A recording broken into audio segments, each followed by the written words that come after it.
That's a spot right there.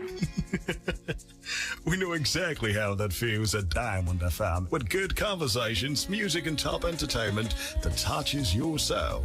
It's radio like no other. Diamond FM, shining supreme.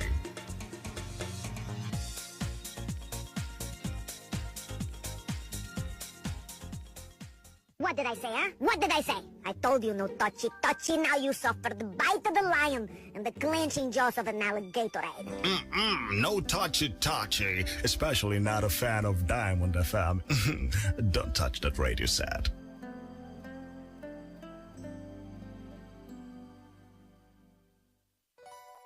For up-to-date news reported across the globe, be rest assured you're on the right radio dial. Diamond 88.7 FM Ilorin, your shining supreme station. Looking for a reliable, up-to-date source of credible news at all time? Your shining supreme station is the answer. Stay tuned for the news on the hour by 1 p.m. every day on Diamond 88.7 FM Ilorin, shining supreme.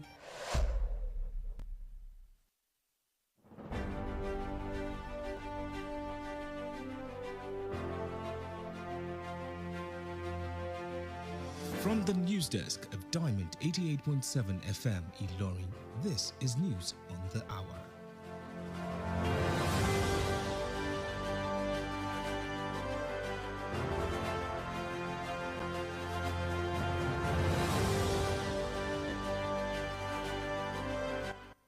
In the headlines, House of Representatives set to probe controversies trailing unveiling of Nigeria Air. Again, federal government meets striking health workers today. CBN refutes claims of Naira devaluation, says $1.465 remains.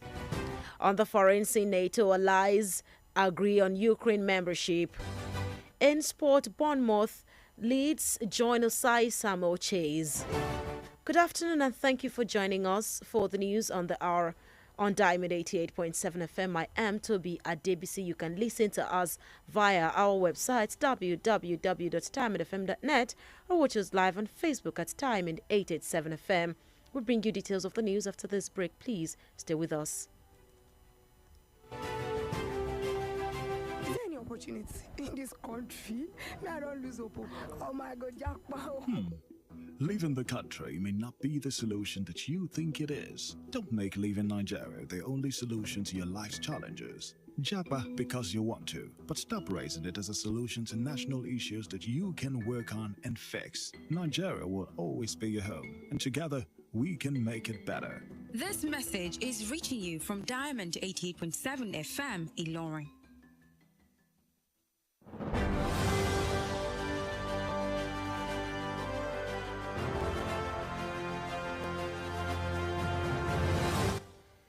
You're welcome back. Now the news in detail.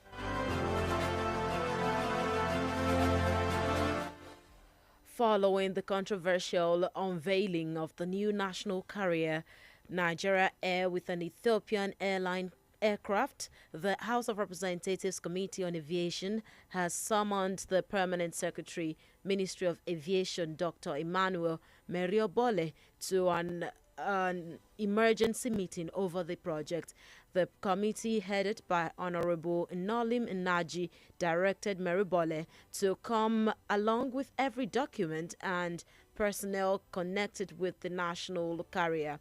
It was also gathered that Ethiopian airline had repainted and rebranded one of its Boeing 737-800 aircraft, which cost Nigeria $300 million for just the painting job. The permanent secretary, Oyewole, was said to have requested full time to be able to assemble all the necessary documents and individuals connected to the project.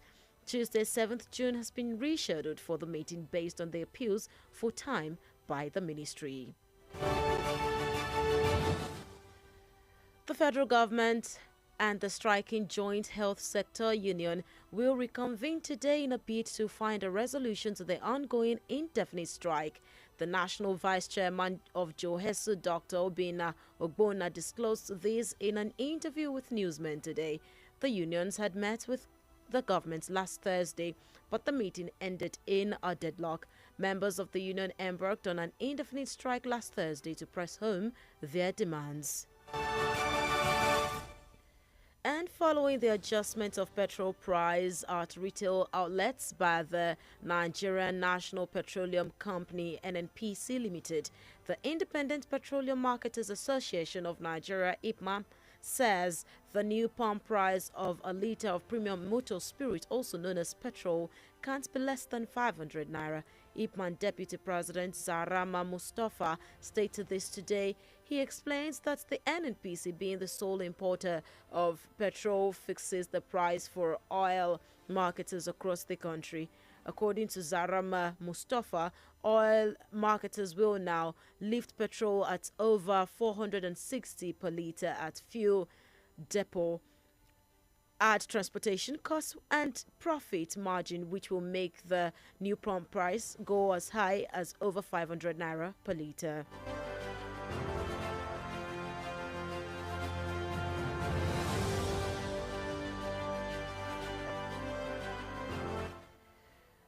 The Central Bank of Nigeria (CBN) has reacted to reports claiming that it has devalued the naira to about 630 naira to a dollar. The report of the currency devaluation was earlier reported today by one of the national dailies. However, in a statement made today, the bank's acting head of corporate communications, Dr. Issa Abdul Mumin, it described it as falsehood.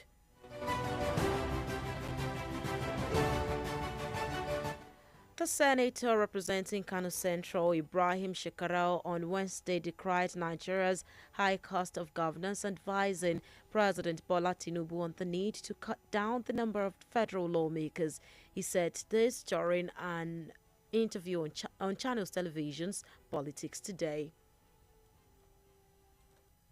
It is going on now with almost 500 legislators nationwide. I don't think we really need this much at the moment. Of the legislators, of course, if you look at it vis-a-vis the number of the agencies to be supervised, the number of parastatals for the oversight assignments, if you reduce the agencies, you reduce the parastatals, and you reduce the burden at the center and devolve all of this, then you will discover that the legislative arm will also have to be downloaded. In his opinion of Tinubu's political will, Shekarau expressed uncertainty if the president could make such bold decision. The former Kano State governor further argued that cutting the number of parastatals would affect the number of oversight assignments, reducing the burden at the center. Of agencies, duplication of parastatals, most of which can be 2, 3, 4 parastatals if you look at their own duties and their own laws. You find a lot of similarities that can be reduced back to departments instead of having, the moment you create a parastatal, you're already talking of board members, chief executive, directors, departments, and the overhead cost of running all these agencies add quite a lot to the expenses of running government. Quite a lot. The National Assembly is made up of 109 senators and 360 House of Representatives members. The news on the hour is reaching you from Diamond 88.7 FM Ilorin. We'll go on a quick break. After that, we'll bring you foreign and sports news. Please stay with us. Follow us on social media, Facebook, Twitter, and Instagram at Diamond887FM. Diamond FM, shining supreme.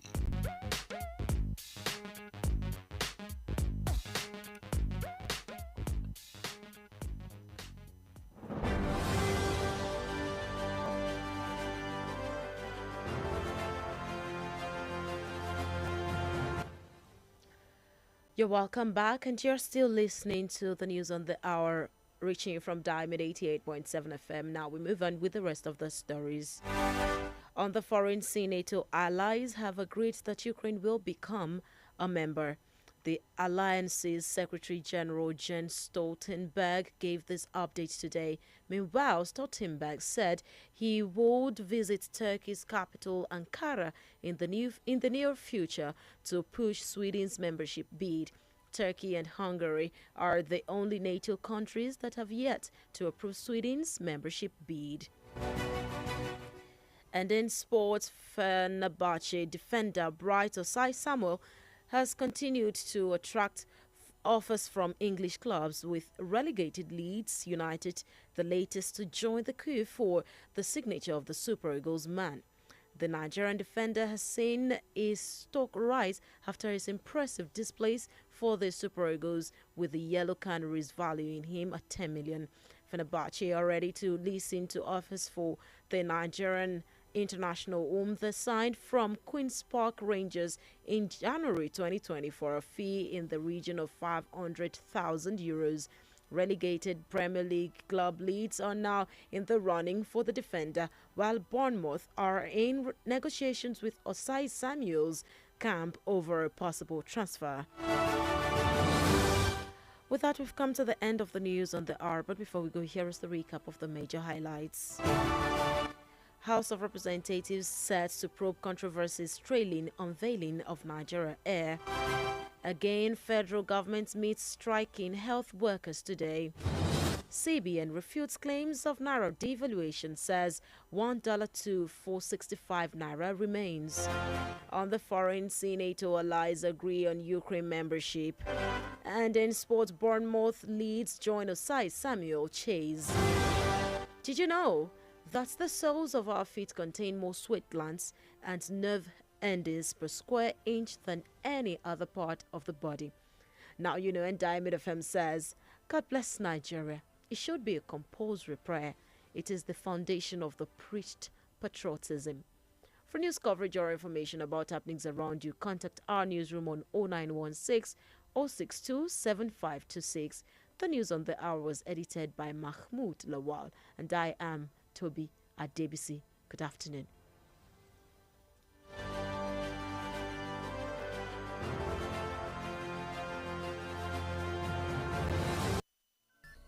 From news to sports, current affairs to entertainment, beautiful music, amazing programs, we got you all covered at Diamond 88.7 FM. Orúkọ mi ni Yèyélúà Tóyìn Adégbọlá. Mo sì ti lé ní 50 ọdún láyé láàyè àtàyè ìdẹ̀ra. Ìgbòkègbodò mi pọ̀ gan-an nínú iṣẹ́ tí mo yàn láàyò gẹ́gẹ́ bí òṣèré orí ìtàgé. Kì í sì rẹ̀ mí, bẹ́ẹ̀ ni kì í sú mi. Àwọ̀ mi sì ń jí pépépé síbi ìtọ́mọ tuntun lójoojúmọ́. Ẹ fẹ́ mọ̀dí abájọ. Monomin Plus atẹ́jẹ̀ṣe oògùn tó ń fi epo ẹja cod liver oil ṣẹjọ́ ẹ̀, food supplement ni. Èròjà ẹ peléke, ó ń tara ṣe, ó ń máradán, ó ń jẹ́ kọ́mọdé dàgbà dáadáa, ó sì ń jẹ́ kí àgbàlagbà máa ta kébékébé. Monomin Plus.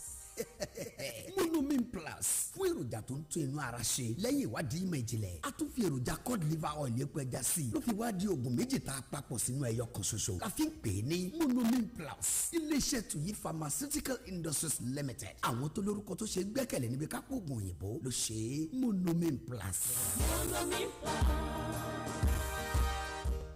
Lọ́dún tá a wá yìí o, a máa ṣoríire. Ilé-iṣẹ́ wa lálùbáríkà tí pọ́ǹpì onílẹ̀ ìfọkànbalẹ̀ làwọn èèyàn ti ń ralẹ̀ torí pé ọ̀rẹ́ ará ìlú ni wá o. Òdodo ọ̀rọ̀ ni tí pọ́ǹpì concept onílẹ̀ ìfọkànbalẹ̀ sì pinrin ọdún fún gbogbo olóríire. Lọ́dún yìí ìwọ náà gbọ́dọ̀ ralẹ̀ o máa kọ́lé. Ilẹ̀ ríra ní ìrọ̀rùn gbà. Tẹ́ ẹ bá ti ra plọ̀tì ilẹ̀ wa kan tó wà lókè òyìn ní 500,000 naira péré. Ẹ ti láǹfààní láti gba ogún símẹ́ǹtì àpò 20 bags of cement lọ́fẹ̀ẹ́. Bákan náà nílé tó wà lóko olówó 150,000 naira péré ní plọ̀tì kan. Bẹ́ẹ̀ lẹ́ máa gba cement àpò 10 bags of cement lọ́fẹ̀ẹ́.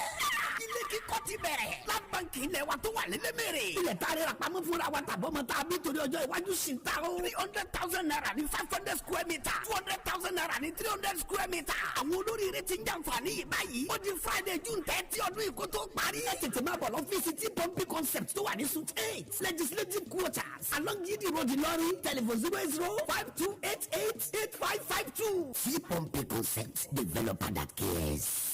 Diamond FM Ìlọrin, àwa là ń gbé ìròyìn àwọn ìṣẹ̀lẹ̀ orin àtàwọn amúlùdùn yóò gbà tí ò láfijọ́ ṣe ti aráyé. láti inú yàrá ìròyìn Diamond 88.7 FM Ìlọrin, ìròyìn ẹ̀kúnrẹ́rẹ́. Ẹ káàsán, wọ̀nyí làwọn kókó tó wà nínú ìròyìn náà. Ilé-ìgbìmọ̀ aṣojú-ṣòfin ilẹ̀ wa ti ṣetán láti tanáwádìí awuyewuye tó rọ̀ mọ́ ọ̀rọ̀ iléeṣẹ́ ìrìnnà Nàìjíríà Air. Ìjọba àpapọ̀ yóò jókòó ìpàdé pẹ̀lú àwọn òṣìṣẹ́ elétò ìlera tí wọ́n gùn lé ìyanṣẹ́lódì. Bákan náà, báńkì àgbà ilẹ̀ wa ti jiyàn ìròyìn kan léyìí tó ní ṣe pẹ̀lú ìjáwálẹ̀ owó náírà sí dọ́là. Nílé òkèèrè, àwọn orílẹ̀-èdè alámúlétì ti àjọ NATO ti tẹ́wọ́ gba ìjẹ́ ọmọ ẹgbẹ́ orílẹ̀-èdè Ukraine. Lágbọn ìròyìn eré ìdárayá, ikọ̀ agbábọ́ọ̀lù Bournemouth ti mọ ikọ̀ agbábọ́ọ̀lù Leeds ti jùmọ̀ fojúsùn Ọ̀sáyì Samuel. Ẹ káàsán, ẹ ṣeun bí ẹ ṣe ń tẹ́tí sí wa. Àkójọpọ̀ ìròyìn ilẹ̀ wa làmúdé láti ìkànnì gbóhùnsáfẹ́fẹ́ Diamond 88.7 FM Ìlọrin. Olarenwaju Oyewole ni oníròyìn yín. Ẹ sì tún lè gbọ́ wa lórí àtẹ ayélujára wa www.diamondfm.net tàbí kẹ́ wò wá lórí ìtàkùn abánidọ́rẹ̀ẹ́ Facebook wa Diamond 87 FM. Ẹ̀kúnrẹ́rẹ́ ìròyìn náà ń bọ̀ wá lẹ́yìn ìdánudúró ráńpẹ́ yìí. You need to sue me, man. Ọlọ́run kíkọ̀ rẹ̀ ní opportunity báyìí. My ex ni mo jápa ni. O lè ṣídìí kúrò nílẹ̀ Nàìjíríà tán pátápátá gbà bẹ́ẹ̀. O kò ní ṣàìní àwọn ẹbí, ọ̀rẹ́ àtolùfẹ́ rẹ lórí ilẹ̀ náà. O lè jápa nítorí tí o fẹ́ láti ṣe bẹ́ẹ̀. Ṣùgbọ́n sinmi rírannu mọ́ gẹ́gẹ́ bí ọ̀nà àbáyọ kan sí àwọn ìṣòro tó ń kojú orílẹ̀-èdè yìí lápapọ̀. Kódà bí o bá tilẹ̀ kó gbogbo ohun tí í ṣe tirẹ̀ kúrò nílé, síbẹ̀ ilé ẹni ni ilé ẹni. Ìlú rẹ ní Nàìjíríà jẹ́ yóò máa gbé ọ lọ́kàn lájò. Ìmọ̀ràn yìí ló ń dé sétí ìgbọ́yìn láti ìkànnì Diamond 88.7 Ìlọrin. Ìròyìn ẹ̀kúnrẹ́rẹ́ láti ilé iṣẹ́ Diamond FM.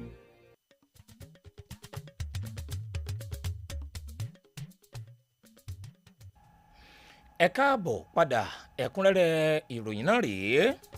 Látàrí awuyewuye èyí tó rọ̀ mọ́ sísọ lójú ọkọ̀ bàálù iléeṣẹ́ ìrìnnà ilẹ̀ wa Nàìjíríà Air pẹ̀lú iléeṣẹ́ ọkọ̀ òfurufú tilẹ̀ Ethiopia, ìgbìmọ̀ alábẹ́sẹ́kẹ́lé nílé ìgbìmọ̀ aṣojú-ṣòfin ilẹ̀ wa lórí ọ̀rọ̀ ìrìnnà òfurufú ti ránṣẹ́ pé akọ̀wé àgbà fún iléeṣẹ́ ìrìnnà ojú òfurufú ìyẹn dókítà Emmanuel Maribo sí ìpàdé pàjáwìrì lórí ọ̀rọ̀ iṣẹ́ náà. Adarí ìgbìmọ̀ ọ̀hún Honorable Nolim láti wá pẹ̀lú àwọn ìwé àkọsílẹ̀ tó ní ṣe pẹ̀lú ọkọ̀ bàálù náà. Àrígbọ́ pé iléeṣẹ́ ìrìnnà òfurufú tilẹ̀ Ethiopia ló ti tún ọ̀kan lára ọkọ̀ bàálù rẹ̀ kùn léyìí tó ná ilẹ̀ wa Nàìjíríà ní $300 mílíọ̀nù fún kíkùn ọkọ̀ bàálù ọ̀hún.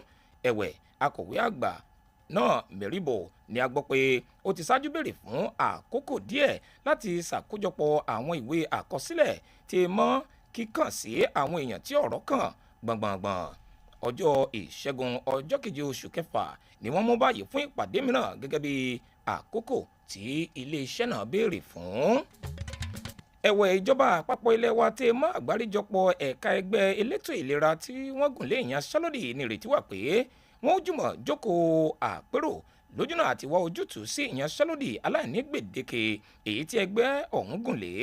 Ìgbákejì alága àpapọ̀ fún ẹgbẹ́ Johesu dókítà Obinna Ogbonna ló ṣípayá ọ̀rọ̀ yìí lásìkò tó ń fọ̀rọ̀ jẹ̀wọ́ pẹ̀lú àwọn onígègé àrà lónìí. Ẹgbẹ́ ọ̀hún ló ti ṣáájú jókòó ìpàdé pẹ̀lú ìjọba lọ́jọ́bọ̀ ọ̀sẹ̀ tó kọjá, ṣùgbọ́n tí ìpàdé náà forí ṣánpọ́n. Àwọn ọmọ ẹgbẹ́ Johesu ọ̀hún ni wọ́n gùn lé ìyanṣẹ́lódì aláìní gbèǹdéke lọ́jọ́bọ̀ ọ̀sẹ̀ tó kọjá lójúnà àti béèrè fún ohun tí ẹgbẹ́ náà ń fẹ́ ní pàtó. Látàrí àyípadà tó dé bá iye owó orí epo látọ̀dọ̀ àjọ àpapọ̀ ilẹ̀ wa NNPC, àgbáríjọpọ̀ ẹgbẹ́ àwọn alágbàtà epo nílẹ̀ wa ìyẹn IPMAN ti sọ ọ́ di mímọ̀ pé iye owó orí jálá epo bẹtiró kò lè dín ní $500. Igbákejì ààrẹ ẹgbẹ́ ọ̀hún Zarama Mustapha ló sì payá ọ̀rọ̀ ọ̀hún lónìí pẹ̀lú àfikún pé àjọ NNPC tó jẹ́ àjọ tó ń kó epo wọlé sílẹ̀ wa ló mú iye owó orí epo náà fáwọn alágbàtà epo jákèjádò orílẹ̀-èdè yìí. Gẹ́gẹ́ bí Zarama Mustapha ti wí, àwọn alágbàtà epo yóò bẹ̀rẹ̀ sí ní gbé epo láti àwọn ojúkò ìgbépo ní $460 àti díẹ̀ ní jálá epo kan pẹ̀lú owó ọkọ̀ tí wọ́n fi gbé epo náà ti mọ́ èrè orí ẹ̀ léyìí tí yóò mú kí iye owó orí epo náà gbẹnu sókè sí 500 náírà fún jálá epo kan. ẹ̀wẹ̀ báńkì àgbà ilé wa ti jiyàn lórí ìròyìn léyìí tó lùgbòrò pa pé owó náírà ilé wa ti já wálẹ̀ sí 630 náírà fún dọ́là kan o. ìròyìn ọ̀hún ló ti ṣáájú fojú hàn nínú ọ̀kan lára àwọn ìwé ìròyìn ilé wa. àmọ́ o nínú àtẹ̀jáde kan èyí tí adelé ọ̀gá àgbà fún ẹ̀ka ìbáraẹnisọ̀rọ̀ ní báńkì àgbà àpapọ̀ ilé wa dókítà isa abdulmumin fi síta ó júwe ìròyìn náà gẹ́gẹ́ bí ìròyìn ẹlẹ́jẹ̀. sẹ́nítọ̀ tó ń sojú àárín gbùngbùn ìpínlẹ̀ kano ibrahim shekarau lọ́jọ́rú ti gbarata lórí onírúurú ìnáwó èyí tó rọ̀ mọ́ ètò ìṣèjọba pẹ̀lú àrọwà pé kí ààrẹ bọ́lá tinubu mú àdínkù bá iye àwọn ọmọ asòfin àpapọ̀. ó sọ èyí di mímọ̀ lásìkò tó ń kópa lórí ètò tẹlifíṣàn kan tí wọ́n pè ní politics today. bákan náà ló jẹ́ kó di mímọ̀ pé kò sí ìdánilójú bóyá ààrẹ yóò lè gbèrú ìgbésẹ̀ akin bẹ́ẹ̀. ẹ̀wẹ̀ gómìnà tẹ́lẹ̀ rí ní ìpínlẹ̀ kánò ló ti ṣáájú jiyàn rẹ̀ pé mímú àdínkù bá iye àwọn ọmọ asòfin yóò mú ìpalára bá ọ̀pọ̀lọpọ̀ iṣẹ́ léyìí tó mú kí ẹrù tí ìjọba ń gbé dínkù jọjọ. ẹ ò rántí pé ilé ìgbìmọ̀ asòfin àgbà ilé wa ló ní àwọn sẹ́nítọ̀ tó dín díẹ̀ ní 19 nígbàtí àwọn ọmọ ilé ìgbìmọ̀ aṣojúṣòfin ilé wa sì dín díẹ̀ ní 400. àkójọpọ̀ ìròyìn ilé wa lẹ́ ń gbọ́ láti ìkànnì ìgbóhùnsáfẹ́fẹ́ Diamond 88.7 FM Ìlọrin. ìròyìn náà yóò tẹ̀síwájú lẹ́yìn ìdánudúró ráńpẹ́ yìí. ẹ darapọ̀ mọ́ wa ní ìtàkùn káyélujára wa ìtàkùn ìbádọ́rẹ̀ẹ́ Facebook ìtàkùn abẹ́yẹfò Twitter àti Instagram lórí Diamond 887 FM Diamond FM Shining Supreme.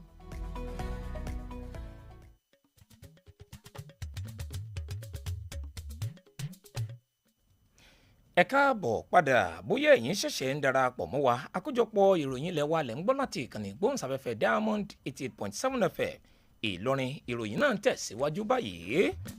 nílẹ̀ òkèèrè àgbáríjọpọ̀ àwọn orílẹ̀-èdè tó farakín ẹgbẹ́ NATO ti fẹnukò pé kí orílẹ̀-èdè Ukraine náà di ọmọ ẹgbẹ́ ọ̀hún. akọ̀wé àgbà àpapọ̀ fún ẹgbẹ́ ìṣọ̀kan àwọn orílẹ̀-èdè alámúlétì náà Jens Stoltenberg ló fọ́kẹ́ńkì ọ̀rọ̀ náà lónìí. ẹ̀wẹ̀ Stoltenberg tó ṣàlàyé pé òun yóò ṣàbẹ̀wò sí olúùlú orílẹ̀-èdè Turkey tí ń ṣe Ankara lọ́jọ́ iwájú lójúnà àti bá ilẹ̀ Sweden sọ̀rọ̀ láti darapọ̀ mọ́ ẹgbẹ́ náà. orílẹ̀-èdè Turkey ti mọ́ ilẹ̀ Hungary làwọn orílẹ̀-èdè tó kù tí yóò buwọ́lu ìjọmọ ẹgbẹ́ orílẹ̀-èdè Sweden. lágbọ́n ìròyìn eré ìdárayá agbáwọ̀nyìn fún ikọ̀ agbábọ́ọ̀lù Fenerbahce Bright Osayi Samuel ní àwọn ẹgbẹ́ agbábọ́ọ̀lù nílẹ̀ Gẹ̀ẹ́sì ti bẹ̀rẹ̀ sí ní fà lójú mọ́ra báyìí. agbáwọ̀ ẹ̀yìn lórí pápá ọmọ ilẹ̀ wa Nàìjíríà ọ̀hún ló fakọyọ nínú ikọ̀ agbábọ́ọ̀lù Super Eagles ilẹ̀ wa. ikọ̀ agbábọ́ọ̀lù Fenerbahce ti ṣetán láti tẹ́tí sí agbábọ́ọ̀lù ọ̀hún léyìí tí wọ́n rà wọlé látinú ikọ̀ agbábọ́ọ̀lù Queen's Park Rangers lọ́dún 2020 ní €500. ẹ̀wẹ̀ ikọ̀ agbábọ́ọ̀lù Leeds United náà ti fojú sun agbábọ́ọ̀lù agbáwọ̀nyìn ọ̀hún. bẹ́ẹ̀ ni ikọ̀ agbábọ́ọ̀lù Bournemouth náà tún dúnàádúrà pẹ̀lú ìkángun ti Osayi Samuel lórí ríra agbábọ́ọ̀lù náà. àkójọpọ̀ ìròyìn ilẹ̀ wa fún tọ̀sán tòní ọ̀hún kò ní jù báyìí lọ ṣùgbọ́n kí n tó máa lọ ẹgbẹ́ àwọn àkókò tá a ti mẹ́nubà nínú ìròyìn náà lẹ́ẹ̀kan sí i. àmúwá sétígbọ̀ yín lọ́sàn-án tòní wípé ilé ìgbìmọ̀ aṣojúṣòfin ilẹ̀ wa ti ṣetán láti tanná wádìí awuyewuye tó rọ̀ mọ́ ọ̀rọ̀ ilé-iṣẹ́ ìrìnnà Nàìjíríà Air. bákan náà látún jẹ́ kẹ́ ẹ gbọ́ wípé ìjọba àpapọ̀ yóò jókòó ìpàdé pẹ̀lú àwọn òṣìṣẹ́ elétò ìlera tí wọ́n gùn lé ìyanṣẹ́lódì. bákan náà látún mú wá sétígbọ̀ yín lọ́sàn-án tòní wípé báńkì àgbà ilẹ̀ wa ti jiyàn ìròyìn kan léyìí tó ní ṣe pẹ̀lú ìjáwálẹ̀ owó náírà sí dọ́là. nílẹ̀ òkèèrè ajẹ́kẹ́ gbọ́ wípé àwọn orílẹ̀-èdè alámúlétì ti àjọ NATO ti tẹ́wọ́ gba ìjọmọ ẹgbẹ́ orílẹ̀-èdè Ukraine. lágbọn ìròyìn eré ìdárayá amúwá sétígbọ̀ yín lọ́sàn-án tòní wípé ikọ̀ agbábọ́ọ̀lù Bournemouth ti mọ́ ikọ̀ agbábọ́ọ̀lù Leeds United ti jùmọ̀ fojúsùn Osayi Samuel. àkójọpọ̀ ìròyìn ilẹ̀ wa fún tọ̀sán tòní ọ̀hún kò ní jù báyìí lọ lẹ́ẹ̀kan sí kí n tó dánu dúró ẹgbẹ́ àwọn iṣẹ́ tá a ní fún yín yìí. ǹjẹ́ ẹ mọ̀ pé àwọn àtẹ́lẹsẹ̀ wa ló ní àwọn iṣan tó ń mú òógùn jáde jùlọ. ọ̀rọ̀ iyebíye Diamond FM tòní àdúrà tí a ó mọ̀ gbà nígbà gbogbo fún orílẹ̀-èdè ni pé kí Ọlọ́run kó bùkún fún orílẹ̀-èdè yìí nítorí òun gan ni ìpilẹ̀ṣẹ̀ kíkéde jíjẹ́ ọmọ orílẹ̀-èdè rere. láti fi èyíkéyìí ìṣẹ̀lẹ̀ yàjóyàjó tó bá ń ṣẹlẹ̀ láyìíká àti agbègbè yín tó yàrá ìròyìn iléeṣẹ́ wa létí ẹ kàn sí wa lórí ẹ̀rọ ìbánisọ̀rọ̀ yìí 09160627526. Mahmood Lawal ni olóòtú àkójọpọ̀ ìròyìn ilé wa fún tọ̀sán tòní. Ọ̀lànrìnwájú Oyewole ló tú sí èdè àbínibí tó sì mú wá sétí gbọ̀nyìn. ẹ ṣé o bí ẹ ṣe ń tẹ́tí sí kàn níyìn tó tàwọn yọ̀ ẹ̀ mọ̀ yáṣẹ́.